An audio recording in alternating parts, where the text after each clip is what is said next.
Hey, it's your Pan African World Diaspora Champion, Trish Adora, and you are watching O Face Wrestling. Hey guys, it's your girl Red Velvet, and you are watching O Face Wrestling. Hola todos, soy la fashionista Roche Chanel, and you're watching O Face Wrestling. Smooches! Hey everyone, thanks for joining us today on O Face Wrestling. This is your host JT, and today I am joined by Michelle. So thanks for joining us today, Michelle. Hey, I'm so excited to be here with you guys. Let's get started. All right, let's do this. So for anyone who doesn't know, right now Michelle is currently training at the Rhodes Academy. I'm really excited to have you on the show because I've never had anyone who's trained there yet. So I'm really excited to learn about their training school and this, the kind of stuff they put you all through. Because it seems like every training school is different on how they do things. So it's For sure. learning about another school. So before we get to that, I just want to ask, the very generic question that, probably get asked a million times. What inspired you to become a professional wrestler? Growing up, I was always influenced, of course, I would say about 7 or 8, I started watching wrestling. My uncle was the one to bring me home from school. It was something he watched. He would tape Raw, SmackDown, ECW, and TNA. And so he was my only guardian at the time. So I just kind of fell into like watching it and whatever. And I slowly put down like my toys and my Nintendo DS. And I just really got caught into storylines at that time. I would say about 7 or 8 was kind of like the John Cena era. You had Mickie James running the women's division with her feud with Beth Phoenix. So I saw all these people that kind of mixed entertainment and sports together. And growing up playing sports, you only really focus on that one aspect of sport and competitiveness. In the wrestling world, it's 10 times more than that. It's not only the sport and the athleticism, it's the entertainment, it's the storytelling, it's the safety of working in the ring. So I think I went way off the question. I kind of got a little into it. But yeah, I kind of just was engulfed by their just presence, truly. I think I watched when I was younger, I really was into Lita and how she just looked nothing like the other women in that division. That was so cool to me. I was when like Candice Michelle kind of went from like a model to kind of training in the ring. And I thought that was super cool. I thought she was just like a girly girl like me who could also like rough it up in the ring. And I just was so inspired by all of them and their work. And so that's kind of how it started. And yeah, that's basically it. I have a little fun question. So growing up, what storyline to this day still sticks out to you the most that you remember when you were younger? Okay, does it have to be something I saw right then and there, or could it be from earlier years? It could be earlier years, whatever just is the most memorable to you.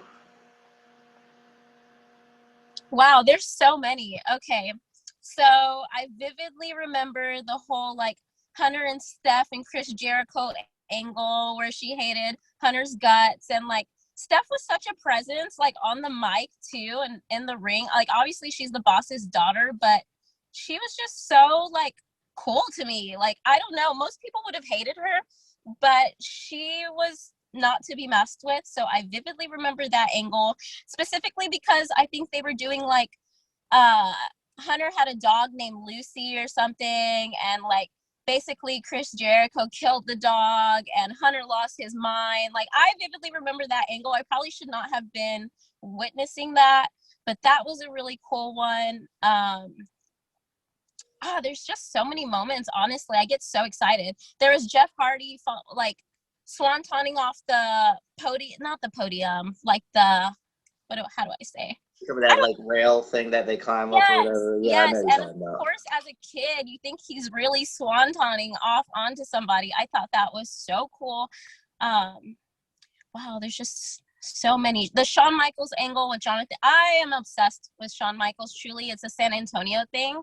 I just, whether you love him or hate him in the 90s, the 2000s, like he can really work in the ring. And there was an angle with him and the whole DX came back in the mid 2000s and Jonathan Coachman. And like, I was just kind of really into like the cocky angles and like the very cocky like wrestler personas back then. So I know that was more than one, but I just couldn't narrow it down. Oh There yeah, I was the totally whole understand. Wait, one more. There was the whole beer truck when Steve Austin came back, because like as a kid I kind of didn't really know who Steve Austin was. It was like a little before my time. So he brought the beer truck with Maria and Santino, stole Maria from Santino. The beer truck was on Raw. I thought that was so awesome. So there's a lot of different moments. Yeah, it's hard to really narrow it down to one. I grew up watching wrestling in like the late '90s, so I witnessed the Attitude Era, and I always remember the Ministry of Darkness and the Union kind of feud that was going on. I don't know if that was like before your time, but basically It was.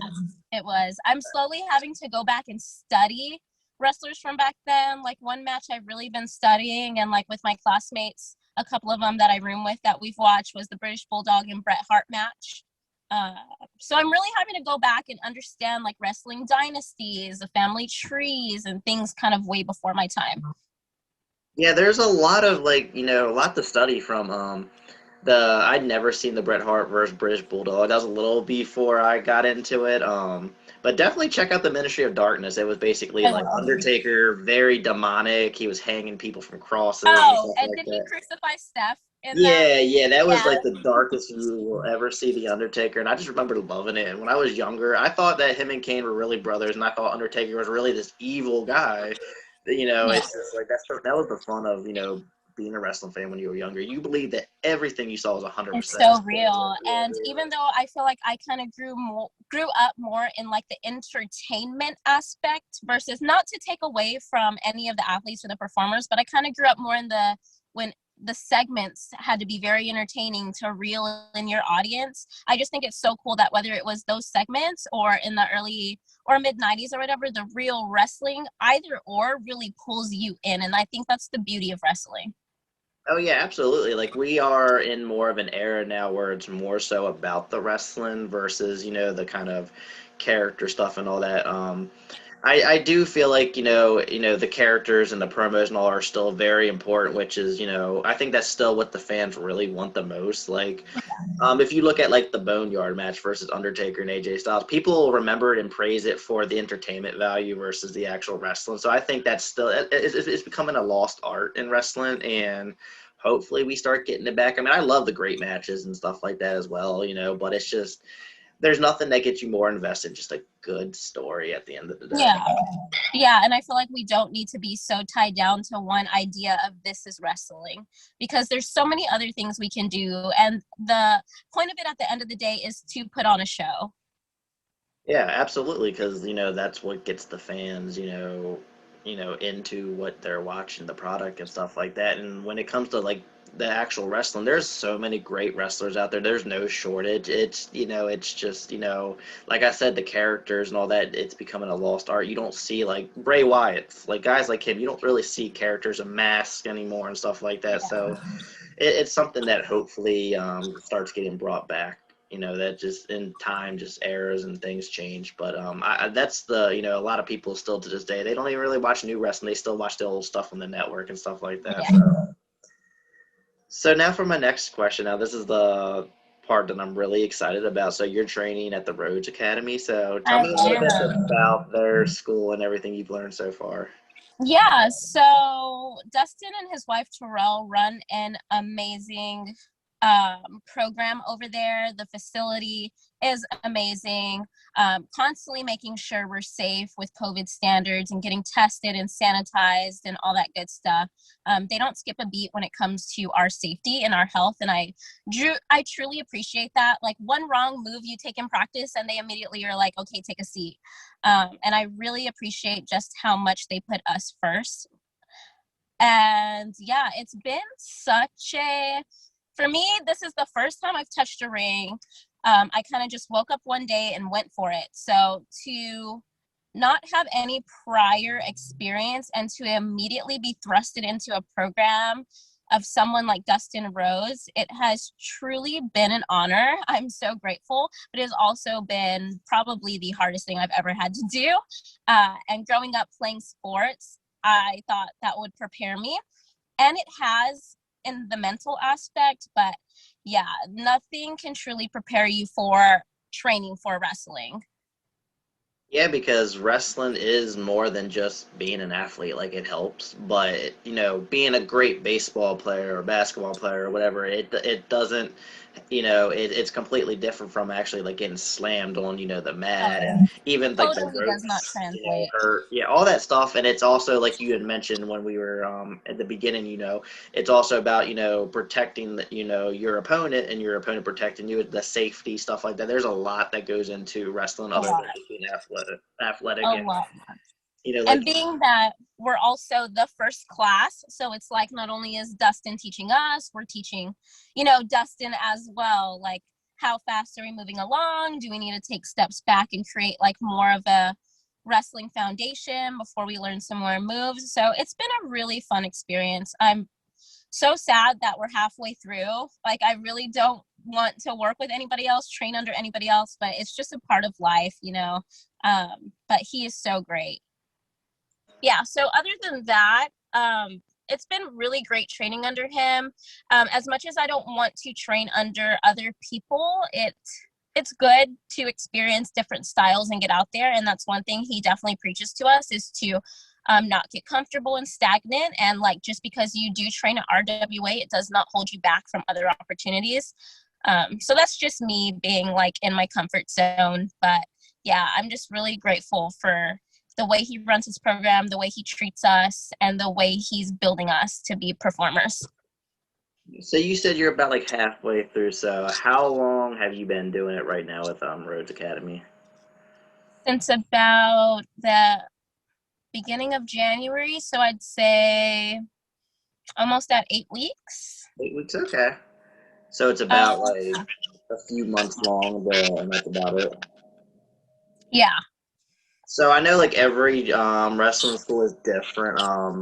The one MCW here in Maryland, I know they have kind of different stages. They have like a beginner's class and the intermediate stuff like that. Do they do something like that at the Rhodes Academy, or is it just kind of like what you're doing? Kind of just all into one. So we train with about 15 or 16 of us, and we're all at different skill level, and Dustin's our only coach. So it's really important to kind of just pay close attention, get with your classmates and ask them questions. Like, he very much preaches, keep your ego out the door, or drop your ego out the door, check your ego out the door, because we're all at the same level when you walk through those doors. And it's really important to have that mentality when you're working with some people who are very green and people who have been in the business a while. We have a couple students who have been in the business like 5+ years, who have worked different promotions and who are really, really, really solid in the ring. And then like me, I'm almost 8 weeks in, never touched a ring before that. So it is kind of a toss up there. And he is our only coach at the moment. So it's very one-on-one. If one person falls, we all fall. One person rises, we all rise up. And so I really like that dynamic. I'm sure as they grow, he might have more coaches and have a little bit more of like a team there, but he's very much the kind of person to want to be hands-on. He doesn't want anybody interfering with his style and the way he chooses to teach. So yeah, I don't see that happening anytime soon. Dustin can definitely handle all those students one-on-one. Oh yeah, definitely, and that makes sense because it is not easy finding someone who is exactly like you and has the same mindset and style and stuff like that. So I understand why why he's like that and why he wants it to be like that. Especially since you mentioned like the Rhodes Academy, it's new, so obviously they're not gonna go like all crazy and start bringing in all these people to kind of get your feet wet, see how the business goes and stuff like that. So that being said, since you're about like halfway through, what's your plans for, life after the Rhodes Academy? Are you going to try at a different school? Or are you going to try to actually start getting some bookings and stuff like that? Yeah, so I've actually kind of had this talk with Dustin because I'm just like, oh my God, we're halfway through. I'm freaking out. So for me personally, I'm definitely going to continue to train. I don't feel ready to start like bookings and all that with different promotions out of school, and whenever we finish around another about 4 or 5 weeks we'll be done. So I'm definitely gonna still train. I've put thought into the next move, but I'm really just focusing on day by day and just trying to work every day to be a better wrestler. But I definitely am probably gonna just still train. haven't really thought about like promotions or anything like that. Eventually, I would love to go to Mission Pro under like Thunder's promotion, uh, as just a good umbrella for a couple years to really work with those women and understand their styles and pick up tools that I need along the way that comes with experience. But yeah, I'm kind of just focused on day by day. I mean, when you're really in the grind of training for wrestling, you don't really, me personally, I don't look that far. I'm just really looking at what can I do better in practice today? How can I be a better like teammate or peer today in practice? Just things like that. Yeah, that's the, in my opinion, the best way to go. Like, you don't want to think too far ahead, then it just becomes really stressful and it feels very overwhelming because you think about, oh, I need to get here, and then you start thinking of everything you need to do to get there, and it just becomes very stressful. You have the right mindset, just worry about what you're doing now and just keep improving day by day. I like that you mentioned Mission Pro Wrestling. I've sponsored them in the past. I'm going to be sponsored next month. So yeah, like they're a great promotion, and that's the great thing about Texas. It seems like it's like a gold mine for wrestling. You have so many schools.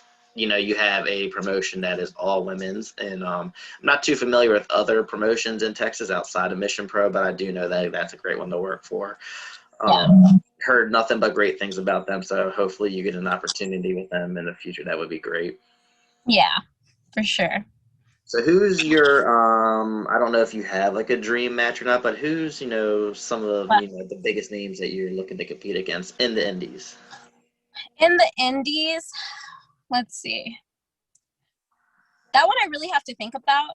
I do get asked a lot like, oh, indies, have you watched indies? And I'm going to be completely honest. I just understood and started watching independent wrestling maybe back in August. Reason being is not because I'm not a fan, but when and like I even told Dustin this, I've only watched AEW since like maybe last summer, because when you're in the WWE bubble, you kind of forget that there's life outside of there. There's wrestling that exists outside of there. And for so long, I was kind of in that bubble, which there's totally nothing wrong with that. I kind of just wanted to expand my horizons on the sport. And, I have no hate towards any promotion, but sometimes I do think like stuff gets a little stale. So when I need like to be revived, I'll just go look at indies stuff and things like that. So I have seen a couple indie promotions. I've watched a little bit of Chikara. I've seen the Mission Pro a couple of times. Also Beyond Wrestling, I believe in the Northeast, I've also seen. So I'm trying to think of what names I can remember that I'd love to have a match with. If I have to think of just Mission Pro, Thunder really isn't in indies, but I love the way she works. Wow. That one I definitely have to come back with you because I'm so new to the indies. I really couldn't tell you. Yeah, I have to do some more studying for sure, and I will. Okay, yeah, definitely. Thunder Rosa counts. She wrestles in the indies, so even though she is with AEW as well, like she still is a part of the indies and she runs the promotion. So I would still consider her indies, even though she's, I consider her like the GOAT right now. Like, she's doing so much and breaking so much ground and creating opportunities for women's wrestling. So I think that's great what she's doing. Yeah, she is definitely making it okay to be on the indies and not kind of get that big chance yet, but just be comfortable on the indies. She's definitely making it okay for women to be okay where they're at, because you do place a lot of pressure on yourself to be an AEW, to go to NXT or WWE. So you had mentioned about like the whole WWE bubble and stuff like that, and that's something I can relate to as well. Like I watch everything. I watch WWE, AEW, Impact, primarily WWE, and the thing is, it's hard getting out of that bubble because when you grew up watching that promotion and the wrestlers, and you have that nostalgia. Like it's like it's hard. Like the idea of just watching another promotion more than WWE is hard because I'm so invested. It feels wrong. It feels wrong. It's like I still have love for like Triple H and and I love all the current wrestlers. Sasha, Bianca. Like it would be hard for me just like to get out of that. But then it's like I love AEW because I love they have like Chris Jericho. They got Matt Hardy. They got I really like that Jade girl, and I like Red Velvet. So I'm Yeah, Jade is the beast.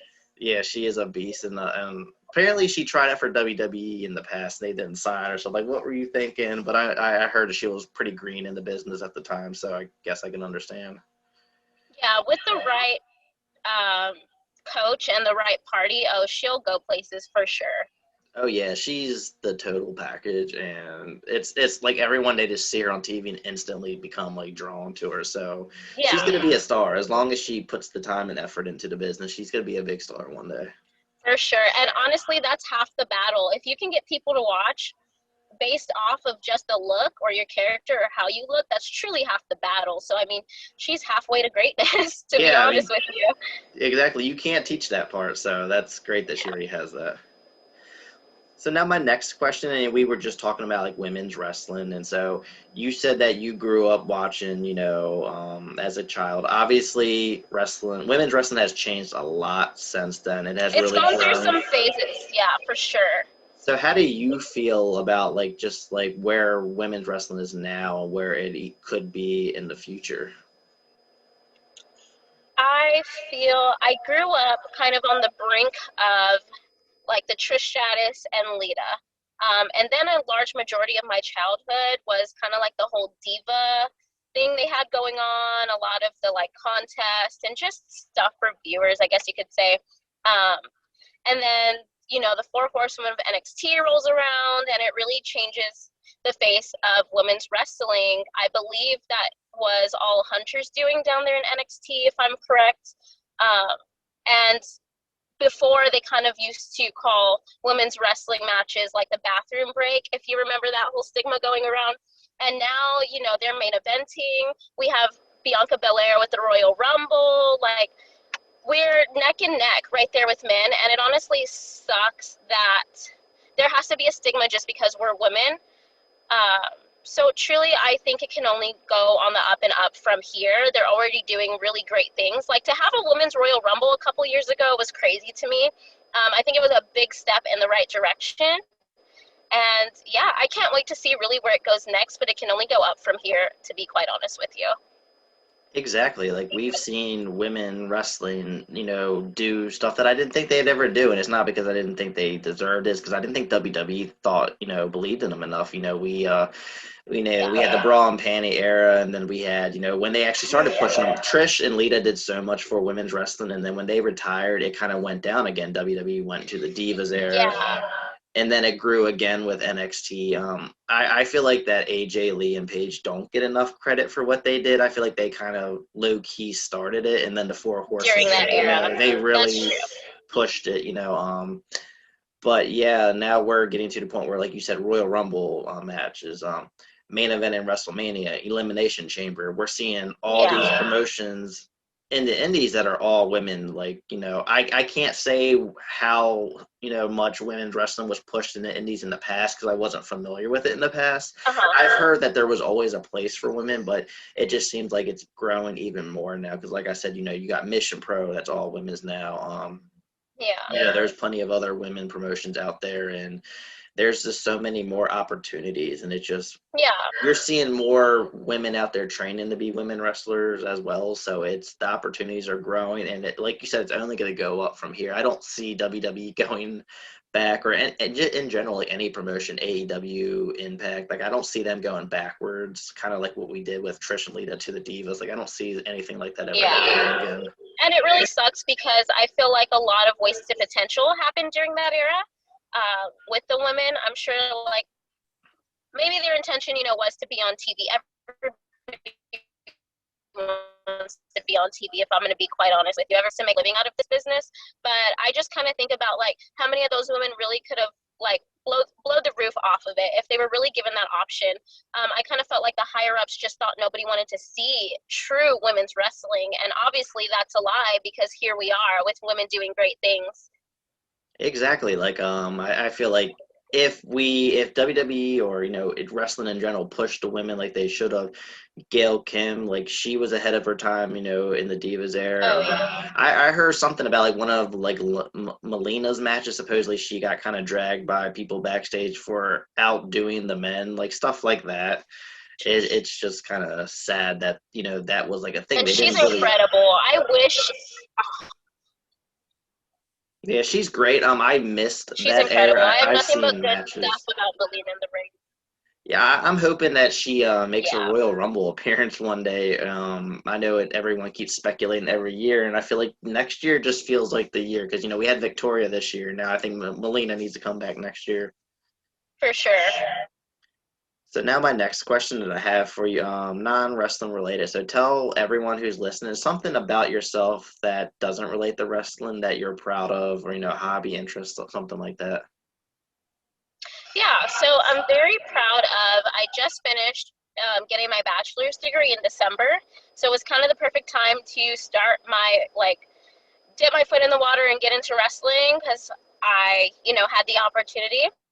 So I got my degree in athletic training and kinesiology, and during that time I did do a couple internships and I was able to work for the football team in my undergrad, and that is probably my greatest accomplishment because for so long I have kind of dealt with, and I use this word a lot in this interview, but stigmas of being super girly. I'm only 5'1" and like 130 pounds, so I'm like very petite and little, very girly. So it was very hard for me to be taken seriously as an athletic trainer for Division I football athletes for a very long time, and I kind of just like kept grinding it out. I would just put my head down and do the right thing, just do the best I could every day, like up my knowledge in the sports medicine field. And eventually I got to be a student trainer for them. And that, it seems lame, like a nerdy, like, oh, outside of wrestling, like nerdy. But I worked years for that. And I finally get get something that you've worked so hard for day in and day out. And I honestly used to cry because I'm just like, these guys don't take me seriously. I'm just like eye candy. And that's like not in a cocky way, but like how boys are. I just used to cry. Like, when am I going to be taken seriously? When are they going to feel like I am capable of being an athletic trainer for Division I football? So eventually I got the spot, worked a football season. COVID happened, so I didn't work the second football season. I just ended up graduating.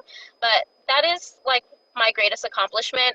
I kind of put off getting my master's in grad school to train for wrestling. So at the moment I just am working on my license and I contract out and do certain stuff here and there. But yeah, not only do I get to be an athlete, I get to treat athletes and treat myself too. So that's kind of like nerdy, but I think that is really cool. Like you said, you get to treat yourself, and that's something that you can really benefit, because now how to, I'm assuming, kind of like know how to condition yourself better for the yeah. sport because you know all the medical stuff and all that. So I think that's pretty neat. And the whole like not being taken seriously thing, like I could definitely relate to that. I've had my times in my life where I feel like I wasn't, being taken serious, and it sucks. Like when you're capable of doing something, but people just don't see it. It's not a good feeling at all, and it's great It's seeing that not. you overcame it. You got your bachelor's. You've actually you've done it with the football team. So I think that's great. Like that you actually like overcame everything, and you're doing it. Yeah, so that's the one thing. I don't know. If anybody wants some fun stuff, I like to spend money at Target, Marshalls. I love Starbucks. Just the usual girl stuff. I'm not that exciting. So I have to ask, because I love Starbucks as well. What is your number one preferred drink from there? Wow. Okay, so I'm glad you asked this. So if we're talking about holiday season, peppermint mocha with an extra shot in soy milk. Love peppermint mocha so much. Don't look at the carbs, the sugars, and the calories though, because that'll take the fun out of it. But I love peppermint mochas. An everyday drink I normally get is probably a grande or venti americano with blonde espresso, soy milk, extra shot maybe if I need it. Iced caramel macchiatos are like a good go-to. Soy vanilla lattes are like OGs. Used to have that all the time in high school. Yeah, it just depends, honestly. Yeah, see, like during like the Christmas season, I do like getting the peppermint mocha as well. Other than that, I usually get either the green tea latte or the chai tea latte. Yes, those are so good. The green tea matcha latte with soy milk. I get everything soy milk, but green tea matcha latte is so good. Yeah, I just do regular milk. I know a lot of people get really like particular with what they get. Like they get really detailed, like, oh, I want so and so at 3 pumps of this and that, and I'm like, Yeah. I never get Four that pumps complicated. raspberry, 3 pumps classic syrup, extra shot. Yeah, they get crazy, but I'm a simple girl for the most part. Yeah, I'm pretty simple myself. I remember one time I went to Starbucks. This lady's like, I asked for 3 pumps of cream. You only gave me 2. I was like, how can you taste that? I guess if you get the drink so many times, you can kind of taste if it's lacking the amount of cream. But I thought that was really funny. I was like, yeah, Yeah, you something else. But yeah, I thought that was pretty for funny. sure. Final question I have for you. So, Yeah. when it's all said and done in your wrestling career, what are the 3 main things that you want to accomplish? One, I would love to make it to a big company like NXT, WWE, or AEW. I think it's very important to be on the big stage and kind of have little girls look up to me, maybe some that look like me, that come where I come from, the background I come from, and just like, I really just want to be a role model for them and do the best I can. Um, Second thing I would like to accomplish is I would love to be in a first blood match. I don't know why that's like in my head, but I would definitely love to be in some kind of like crazy stipulation. Definitely not the exploding barbed wire death match if you saw that on AEW this past week. I don't think I'm ready for that. I don't know if I'll ever be ready for that. But I would love like some kind of like street fight, first blood, steel cage maybe. I can live out my Jeff Hardy dreams and swanton off the top. So that would be a good second goal for me. And third, I don't know. I think it's so important to just like truly give back. Um, so maybe I definitely wouldn't have my own school, but I would just love to kind of train and really just be a positive influence on other women, even men, just people looking to break into the business in general. Because for me, I started so green with knowing nothing. So every day is not only a physical battle, but it's a mental battle to not be so hard on myself, to really like talk positivity into that practice and into that day. Yeah, so those are the 3 things. I'd love to make it to the big stage. I'd love some crazy stipulation. I would love to wrestle Serena Deeb one day. I think she's so incredible. So with her, she would make me look like a rock star, and she is a rock star. And the third one is I would just love to coach and just mentor other women breaking in. Yeah, I really like those goals. You pretty much hit the nail on everything, make it to the big leagues. Yeah. The stipulation, which is actually pretty cool. A lot of people, are a little turned off from doing the crazy stuff. And I did miss that match with John Moxley.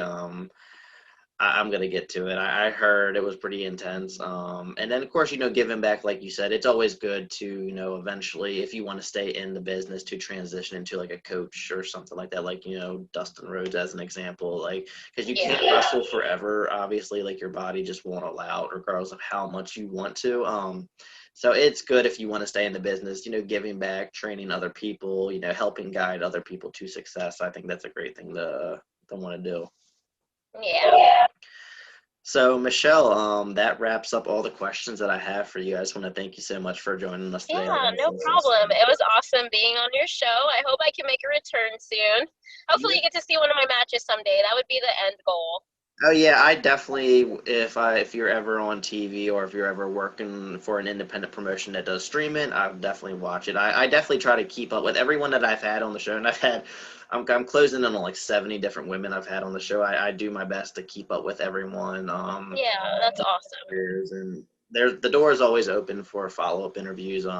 That's something that I mentioned to the last girl that I had on the show. That's something I'm gonna start doing, because when you have so many people on your show, eventually you kind of need to start going back and reaching out to the ones you've had before. So that's always really exciting, especially after you have your first match. I would definitely love to talk about that as well.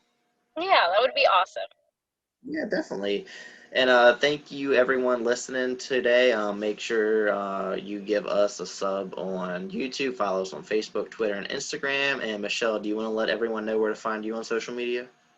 Yeah, so all my social media handles are going to be Michelle TX. You're going to put 3 I's in Michelle because I thought it was cool at the time. So Miichelle. I think I said 2 I's, but 3 I's. 3 I's, Miiichelle, and then TX will be all my handles. All right, and make sure you all follow her on social media. I'll put all the links for everything below in the bio. So just make sure you give her a follow. And thank you all for tuning in. And thank you again, Michelle, for joining us on No Face. No problem. My pleasure. Bye, everyone. Bye.